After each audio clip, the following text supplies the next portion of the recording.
they're gonna cast me down on me now. If the sun is turning on my side, like a vesper in the evening time, and the lips are gonna open wide, deep in time. How could I know when the air flow would desert you? How can I crawl up to reach those heights?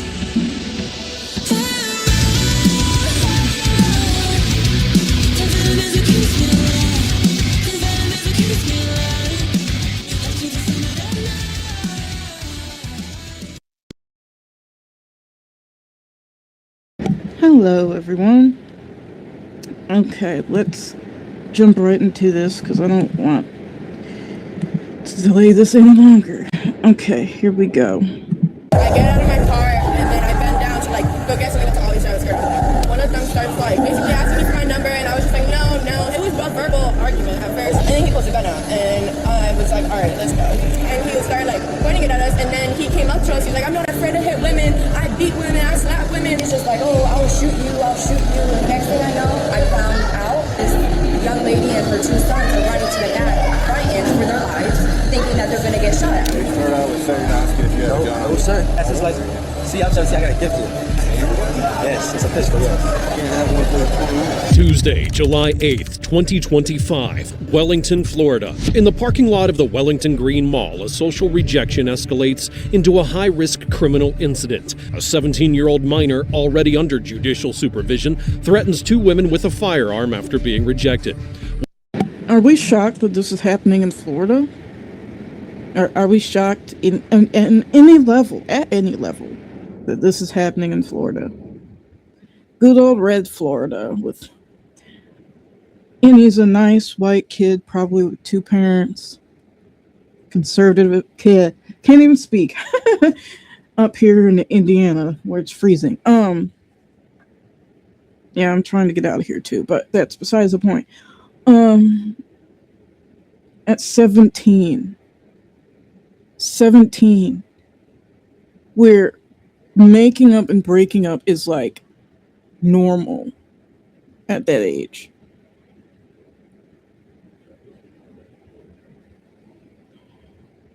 And you do this to mothers with children, regardless, you shouldn't do it to anybody, women or not, with children or not. But I'm just saying that is ridiculous. What makes the case critical is not only the intimidation itself, but what is later confirmed. The weapon does not belong to him. One of the firearms is reported stolen, and the situation forces the victims to seek refuge inside the mall, shifting the danger into an enclosed public space with uninvolved civilians. From that point on, police intervention moves away from mediating a dispute and toward reconstructing how a minor with prior involvement in the system had gained access to a gun and used it to intimidate others in a public setting. I'm Tyler, and this is your Daily Dose of Crime. Get your daily dose of crime every single day at 3 p.m. Eastern, and we're turning it up. 2 videos. Like saying, oh, why is my ass out? Like calling me out. Okay. So I walked inside and I called my friend, and she was like, okay, well, let's go ask my other singer. So we went, and we were like, why are you, like, what, like, why? Like, she was like, oh, why are you harassing my friend? This, and that. And then everything was like, it was a verbal argument at first. And this is not me being condemning. I'm just saying, when you meet a whack job, just keep walking. There's nothing you can say to someone who doesn't have their mind at all. That, like, you can't never assume. And this is something I learned in a Second Amendment, like, safety class. This was over COVID. So, it was when, like, they're from North Carolina. The guy was a Marine, or is, and, he was like doing all this slideshow about like safety, but I'll never forget what he said. Never try to push your moral compass on somebody else or assume that you are like I. You are the same as I. You think like I, so all I have to do is talk to you. And I mean, I think everybody was raised to see the best in other people, but there's people. I mean, if you're 17 and you have to go pack a gat around to pick up women, or it threaten them into your vehicle like you're some type of Ted Bundy, like some type of thug, because that's what he is. He's a thug. He's a thug. I'm not even going to put white on it because thug has no race. It's by bigots, it's become colored, but this is a thug. That you have to walk around with Thule and threaten women that you're going to make your gun talk with your gun walk if they don't find you attractive? And the shit is stolen. And then all of a sudden, the guy hops out the car and he has like a gun, right? So then we're still talking, whatever. But then as soon as he cocks it back, and he's like threatening like pistol whip us and like shoot us and stuff. We kind of walk. I like drive. We like basically run away. Okay, what do you mean he cocked it back? Like he grabbed it and then he pulled it out. He was talking with it for a minute, Okay. and then after he started talking with it, then he cocked it back and he started like pointing it at us. And then he came up to us. He's like, "I'm not afraid to hit women. I beat women. I slap women." And then he was like, "Oh, I'm gonna pistol whip you guys." Then he came back. He came inside. Where did all of that happen?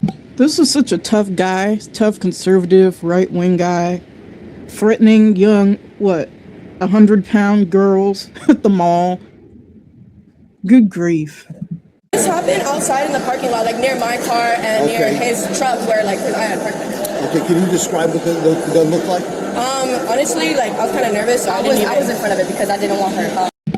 And I'm going to say this. These are the type of males, who need to be forced into the military. Because they like guns so much. They like making that gun walk and they gun talk. I don't care if they're black or not. If this is the type of life you live and you're this emasculated and this effeminate and this bitch made, then you need to go into the military where you can make your gun walk and your gun talk all day long until you drop and you get hit or you get blown up.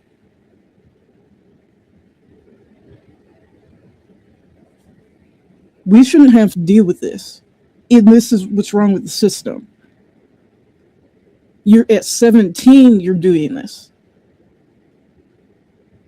And I believe them. I believe absolutely everything they're saying. And I don't even have to hear the conversation.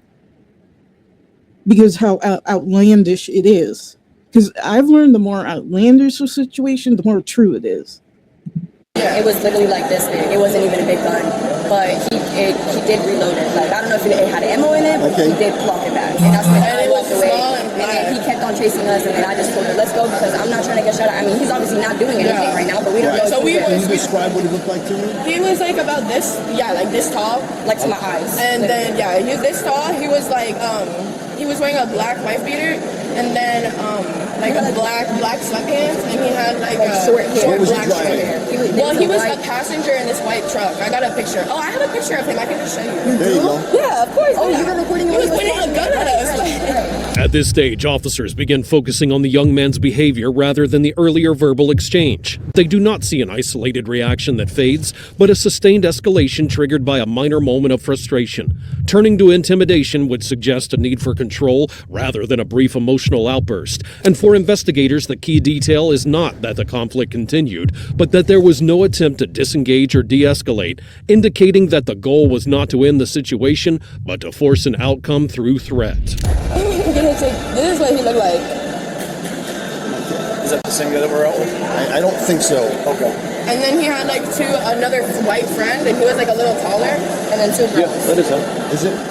So, in a white truck too, pickup truck culture. Oh, he thought it was big and bad in that pickup truck. White boys in their pickup truck with their guns. There's something wrong in there. I'm really being serious. There is some type of psychology about people in pickup trucks. Men, not people, men. And it does something to them psychologically. Someone who like got educated for that needs to do a psychosexual analysis, all that stuff on truck culture. Like there's something to that where they just think they're big and bad and they run people off the road and they road rage and they always got the full fifth and they always got the AR and they big and bad and they even put like fake silicone balls on the back of their, like there's something wrong with you. Like psychologically, there's something wrong with you. Same underwear and everything, I believe. But And this was the young man who had the gun. Yeah, and he came here. You can to see my- he's reaching into his pants like for it. Well, I can't Oh, say well, yeah, what. you I can can't. see his hand in his pants. Absolutely. But did you tell him how he came Oh, here? and then he came inside and like I was kind of. So then he came inside. He's walking this way. Then he walks kind of back towards me because he sees me over there. So then he starts like telling them, "Oh, we came up to them and harassed them, and that's Hold why on he one did second. that." Is this the other gentleman that we're looking for? So, yeah, like those are all the people that were there. The girls were the ones that shouted out to me, calling me names and stuff, and then the guys, he was actually first asking for my number. So girls were involved in this whole thing too. And I keep saying there is no such thing as a sisterhood. That you would feel comfortable in a vehicle with males who act like this. And you're not disengaged, you're not even like too scared to say anything. You're participating in it. And then I said no, and then they started like calling me names and stuff. So, all right. Do me a favor. Just raise your right hand. You swear the statement you're about to make is the truth, the whole truth, nothing but the truth. Yeah. Okay. So, yeah. Okay. So you get out of the car, and what happens? So I got out of the car, and then like I opened my back car door because I'm looking for something. So I bent over, right? I guess they were in position, like I guess they see my butt. So then I go back in, get out of my car, and then that one that had the gun rolled down his window, asking me for my number. Okay. Right, first he said I look good, then he was like asking my number. Are these skirts coming back? Because this is such millennial vibes right here. Like the whole thing is millennial vibes. I'll move on. All that stuff. Right. And then I was like, I kind of just shook my head. I was like, I didn't even say anything, nothing. So then as I'm walking away, they roll down the window again, and I'm pretty sure it's the girls that started like, verbally assaulting me and stuff. Okay. And like, just in the car, they started like calling me like, oh, like why is my ass out, stuff like that, whatever. And so then I call my friend, and I'm like, hey, like these people just called What me. friend? Okay. Because I don't know these people at all. Like, I just be parked in the same spot, whatever. So then I call my friend, and I'm like, these people just called me like a, like, I don't know, I didn't know, I was just walking. So then she was like, okay. Say that word again a little bit slower. What did they? Like Yeah. THOUGHT? No, THOT. It's like something like younger people say when they want to call you like a like a A thought. I haven't heard that word in a long time. These still do it? Y'all stealing our millennial slang and everything? Come on now. something like that. Okay. So I called her, I'm like, they just called me, I don't know why. So she was like, okay, well, let's go ask them why. So we go up, obviously, maybe we should have de-escalated, but my friends weren't she I don't say much, so she didn't like that they were insulting me. Okay. So then we go up to them, and she's like, why'd you call my friend like a fat, say that to my face, like this and that, like you girl, and then I was like, yeah, like, why'd you call me a fat by myself? Now you guys like don't want to say anything now? Okay. So then the guy in the car, I guess he sees what's happening, and it's all verbal till this point, nothing, no threats, nothing. So then let's get to that point. Yeah, so then he jumped out of his car, and then, and I'm like, yeah, like, why are you guys singling me out when I'm by myself? And basically, I'm just telling them, are you guys singling me out? Talking to the girls or to the guys? We were kind Or of just everybody? talking in a group, like, Okay. like, why are you guys, like, I kind of just got on my car, Okay. I don't know these people at all. I don't know why they're calling me this. So then she was doing that, and then I'm talking, so everything is very verbal at this point. Then the guy jumps out of his car, and like The guy with the gun or the guy with the driver? gun. Well, no. So basically, the three people were outside at first. It was the blonde kid and then the two girls. Okay. Then as the guy with the gun sees what's going on, he jumps out of his car, Okay. and basically, like immediately I see his hands in his pants. So I was already like, okay. So then he starts talking, and he's the one really talking. Like the other people, they insulted me, they didn't do much. It was just this guy. He's really talking, and then finally, like, we're in a verbal argument. And he's talking about I beat women, and then we keep going in a verbal argument, and then he puts a gun out, and I was like, all right, let's go. And then, but like, I guess How far away were you guys at all? literally like this, like we were like this, and then I see him pull a gun out, and so me and were like this. Okay. As see him pull the gun out, I kind of back up because I'm kind of scared. She wasn't really fazed by it. Okay. So then he's still talking. He's saying like, then finally he cocked the gun back, and I grab it and I pull her back. I'm like, all right, we're going. Right. Like this isn't worth it. Yeah, this isn't worth it. And then so we walk away, and he shouts something out to us like, yeah, because I'll piss with the fatty, so something like that. Like I'll piss with the fatty. I'll just basically saying he beats me. Okay, like that's basically the premise of what he was saying. So then we walk, and then and I turn around because he said something really out of pocket, and I was like, no, like you're just. Okay, I was like, you're just short. Like, you're just shorter than me. Like, you just need to feel like a man, okay? Okay. Basically, I was calling him short at this point. Right. And then I guess that really got him upset, because that got him really upset. So then he starts walking towards us, and then, like, finally it pulled back. We just walk away. So he only pulled the gun once? No, he had the gun out. He just, like, he was holding it like this while we were talking. Okay. So then, finally, like, I guess he got tired of it, so then he cocked it back, and then started. I'm not judging because these are young girls, young ladies. Who has a conversation with a maniac holding a gun? Like, that's not, even as I'm 32 now. Like, adults don't have conversations holding weaponry. Like, like that's not a thing. Like, there's no, unless we were in a class, like a 2A class, and that's what we were supposed to be doing at the time, like, or like I had a boyfriend and we were going like to the range or something. Why are we talking to men holding guns or males holding guns? That's just weird to me. Again, that's adult me asking a question. I know they're young. I would have done the same thing when I was that age. Like, you know, like going like that with it. But going like that with it, saying, oh, like, I'll pistol whip you, this and that, and then, like, that's when I'm really, like, all right, work on. Okay, and then you came in here? We came in here, so then, like, as I was leaving the parking lot, I'm calling the cops, because, like, I get, like, it's one thing when everything's verbal, but then when you start pulling a gun out on people in public, right. That's different, you know? Okay. So then I call the police, because he's obviously underage, like, he looks underage to me, at least. I call the cops, and then I'm walking here, so then I'm calling the cops over here. I see him again, and he's just like walking past me, looking at me, like smiling all weird and stuff. So then he walks over here, makes a turn, I guess, and walks right back over there. And then he starts talking to one of the employees, and like, sorry, I'm just kind of like. And then he starts talking to one of the employees, and then he was basically saying, oh, no, they were harassing us. So I was like, no, you harassed me first. Okay, so then you come back here. So I'm just here calling the cops, and he walks, like, after, I guess he found, like, where I was, and then walks here, makes a U-turn, goes back there. So I'm over here in the store trying to call the cops. But then the people in the store obviously don't want me in there, because, like, it's starting problems, so then they're kind of pushing me out, and then I kind of, Is that where works? Yes. I got yes. Okay.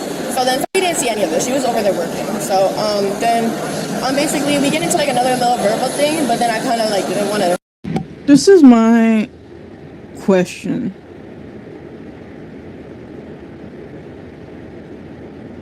Does a store have no responsibility to a victim of a crime?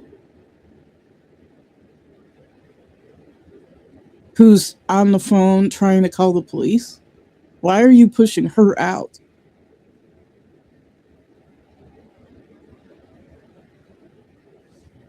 Just a question.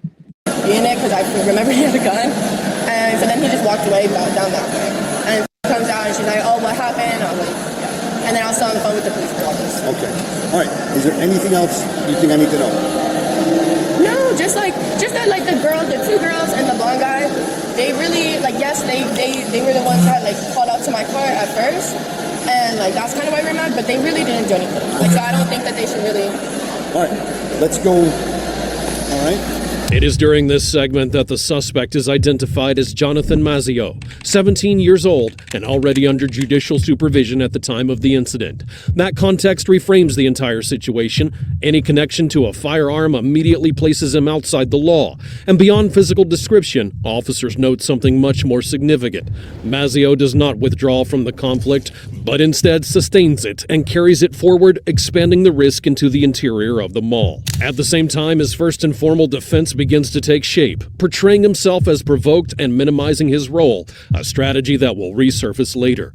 For investigators, this segment establishes a central conclusion. This was not a moment that spiraled out of control, but a pattern of behavior that continued despite predictable consequences. Okay. So basically, I left her in the car, and I came to work. I get a call, and I'm freaking out because she usually doesn't call and doesn't answer. So I'm like, "What's going on?" I'm like, I just got a call. I'm like, "What do you mean? What happened?" Do we really need to hear her side? I feel like we already heard what happened. One account was enough for me. That's just me. The owner of the car. The driver or the owner? Yes, the driver of the car. It was just a tall guy. Okay. All right. That's all the information I can give you, sir. All right. You're going to be here until what time? Until 8:30. All right. If I need anything else, I'll come and get you. Thank you for your help. Thank you. All right. Thank you for your help. Here, the focus will shift to how Mazzeo attempts to explain what happened. Without being prompted, his version begins to circulate. That the women exaggerated, that he only meant to scare them, and that the situation was misunderstood. Firearms aren't invented to scare people. You don't have he shouldn't have one anyway, but firearms aren't there to scare, they're there to defend your life. And again, how can we have a Second Amendment when many people do not understand what it's there for and their interpretation of it? Just a question. For officers, this kind of early clarification does not function as an explanation, but as an If you have a gun, No, sir. turn around for me. No. Let me do my thing, all right? We've had guys hiding guns a lot. You good, boss man? All right. But like I was saying, so she came up to our car. And mind you, me and my homeboy are licensed carriers. Okay. So he has his license. See, I'm 17, I got it gifted. So he's legally, like, he's over 18. Yes, it's a pistol, yes. You can't have one until you're 21. But I got it gifted to me, so I was living Doesn't in matter. Can't lawfully he's carry. licensed. My homeboy. All right, so you're wrong on that, but go But ahead. he's licensed. But anyway, thing is, they come up to our car threatening them on video, threatening those two girls. The other girls threatening Yes, you. yes. Okay. On their phones, it's on video. They're coming up to them, screaming at them, and I hop out the car like, what are y'all doing? And mind you, the homeboy told me to grab his license, so I grabbed it for him. And I have it in my hand holding it. You're saying your friend. You were grabbing a license for him. Yes, he said grab his gun. It's like they're coming up trying to fight them when they're young, underage. And the girl came out her job, come fight her. For what? They didn't do nothing. Okay. So they came up to the car, right? So I'm not gonna let them just beat on them. So I came out like, what are y'all gonna do? Like, I'm not pointing at nobody, nothing, none of that. It's pointing towards the ground, not caught, safety on, everything. You don't bring one out unless you need it, unless you're intending to use it. Especially, like, there's one thing if someone is posing a threat. No one was posing a threat, and he shouldn't have one anyway. And in the holster. And so they came up to have an altercation. I said, guys, go around. I'm yelling at them, move around. Like, we're not trying to do nothing, move around. I'm like, get away. And then they keep coming back. The girl, the JD worker came in my face to face. I said, move around. I said, I had threatened them. I said, I slap girls, but I don't really slap girls, but I just saying that they scared them, you know? Right. So I slap girls, like, move around. Like, I'm not gonna try. So, thing is, girls try to fight them. I was trying to defuse the situation. I said, my part. Do they know them? No, they don't know. They just keep we don't know them at all. And we came here to get a Starbucks, and they came out to us. Where's your truck? It's outside. Right out the food court? Yeah. His bars are right outside where the food court is. But we're just about to leave. That's the thing. Like, they came out to us. It's better to clear this up anyway. If you're telling me what you're telling me, you're fine. Yeah. It's all on the phone. The video of them coming up to us. I don't know. They're right outside. Hello. He moved his car because they thought they were going to kill him. So these girls came up, these two other girls came up trying to fight. Who am I from with? The other girl, my dad. These other girls, and me were there, and I'm in the car. He's not in. That's the carrier. So hop out the car, driver's gun for him. Everything like that, right? So these girls start trying to fight these two girls for no reason. And I'm screaming at them saying, move around, we're not trying to take a place out, move around. I grabbed it for him. Oh my god, he's talking. Yo, get your. So, not too long ago, so back in 2021, I had a GTA charge. I had battery charges, fleeing. What's it called? I never had a gun charge. That's why I'm not allowed right now. I got gifted a gun, but it's not with me no more. I gave it back. Thing is, he's licensed. He told me to grab his firearm from him, so I grabbed it. He couldn't grab it, so it dropped on the floor. I picked it up. I was holding it. I was gonna give it to him, and while they were coming rush me, I backed up. I didn't raise it towards nobody. Didn't point it towards nobody. It's on the like this. I said, "Get out my face," because it was in my face screaming. I tried to scare her. I said, I really don't hit females. I've never hit females. My dad used to beat my mama. I witnessed that. I don't hit females. I just said it, and then when she said it, she backed up. So I backed up. I said, "Now keep walking." And she kept coming toward me. I said, "Keep walking." So mind you, I'm trying to understand why he thought he was in such threat of his life because of two 120-pound girls. It's like, why don't you just leave if they're bothering you? I mean, I'm very equal when it comes to the genders. If they're hitting him, if they're threatening him, if they're trying to run him over, that's one thing. They're not doing that. Your friends, whoever they were, started this whole altercation, and you seem to have introduced yourself to it, and you think you're doing something with this firearm. And some weird problem solving, who's the dude I'm trying to think of? John Wayne type problem solving. guns all it's in the safety thing, like posted. And so she kept walking and stuff, and we start going in. She starts staring me down when I'm walking. I said, "Is there a problem?" So like, we just told you to get around. We're not worried about you. She's on the phone, saying stuff, cursing me out. I'm like, people curse me out, I'm gonna retaliate. I don't like to get loud, but if you get loud with me, I'm gonna get loud. I'm like, "Yo, you let the whole family get over me." I'm putting out, she's like, "Get out," because you coming at me. Is Mazio Italian? Because he looks sort of Italian. Just asking. Yeah, retaliate. Yeah, it's a mature thing not to. I understand that. But in my face screaming at me, I'm not going for that. Especially me. I'm not that type of person, you know. But I don't go do stuff, go find trouble, all that stuff, you know. I'm just trying to be right now. I'm trying to get back on my feet. I just got out not too long ago.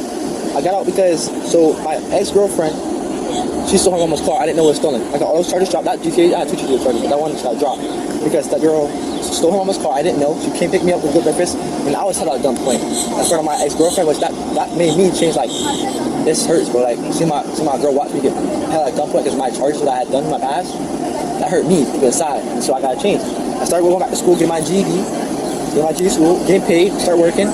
So I'm doing what I need to do now, so I can do what I gotta do in the future. So that's why, like, all that, like, see, I'm not from over here. I'm from Lake Worth. So the thing is, I was raised around a lot of violence, a lot of gang violence. I'm not a gang member, none of that, but it's just what I was seeing. Yes, sir. Mazio's explanations lose credibility when he acknowledges that he's on probation for a prior juvenile case. While those prior charges are not detailed on scene, their existence alone indicates previous involvement with the justice system. From that point forward, his statements carry a different meaning. Someone on probation understands that any contract with a firearm constitutes a serious violation. For officers, this distinction matters. They're not dealing with a teenager who's unaware of the consequences, but with someone who's already been warned by the system. And I really hate this AI. Like, I want to divorce this AI. I can't say that on YouTube. Nevertheless chooses to cross the line again.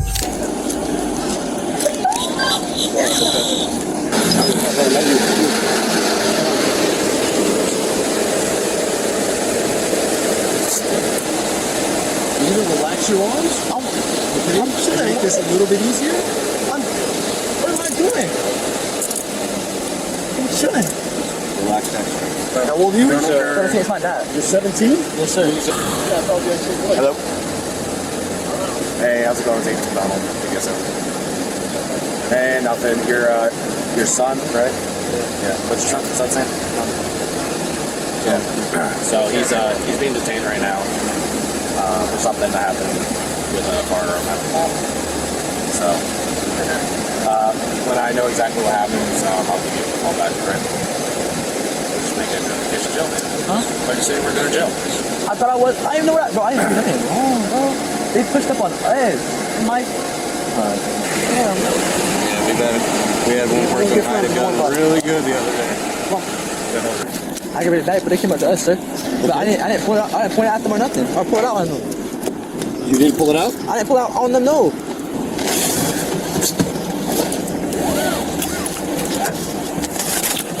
Turn your head that direction. Don't move. I did not speak to your father, but we will make sure that he is aware of everything. You will be given an opportunity to make a phone call when you get to the jack.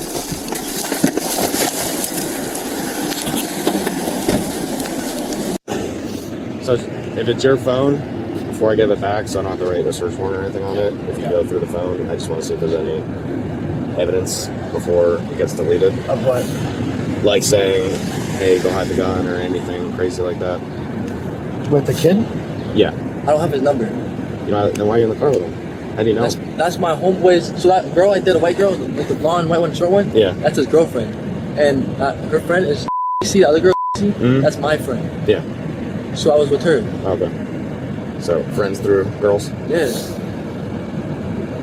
There's straight girls in there. There's no phone, no number, no.